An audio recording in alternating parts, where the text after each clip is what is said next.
Hi Lindsay, it's Wednesday, October 13th, and I have a curl that just won't go away.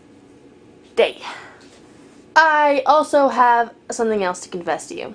Now, I thought this one up earlier today, before one of my film classes looking at the posters that we have hanging in the hallway, and apparently I freaked out some people by confessing it to them, so now I'm going to freak out you and all of our viewers by confessing it to the internet. Now, you might know that I have an unhealthy obsession with television, and I have an unhealthy obsession with unusual facts, and you can't even use in random conversation. But I also have an unhealthy obsession with serial killers. I mean, they're utterly fascinating. Don't you ever find yourself wondering how someone can go that crazy that they have to kill a whole bunch of people? Or even if they're crazy at all? What if that kind of killer instinct is in all of us? On another note, I kind of blame CSI. I also blame the very much younger me, as in like 10 or 12-year-old me, that really wanted to become, in quick succession, a detective, a police officer, and a forensic scientist.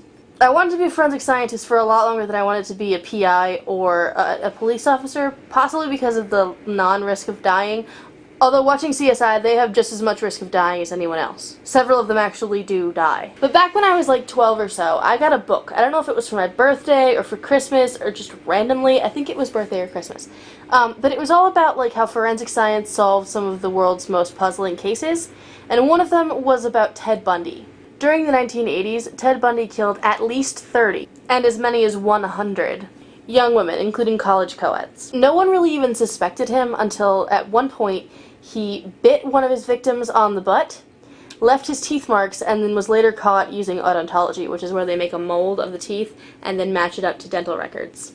This completely fascinated me, so I learned a lot more about Ted Bundy, and then I sort of trailed off and I didn't really get into serial killers that much. Until recently. It's been a few years. I mean, I read a short story about Jack the Ripper, and I had already been interested in Jack the Ripper, and that sort of spurred me on to write a screenplay based on the Jack the Ripper story. Jack the Ripper is probably one of the most fascinating serial killers, because even though some people think they know who he is, no one actually knows. He wasn't ever caught. There are a lot of really interesting theories, and they all choose a different one of the 100 suspects. But anyway, back on topic. So a few years ago I started getting more into serial killers again, and then within the last couple of years I started watching Criminal Minds, and that really kind of spurred on the obsession, which is why I have the book.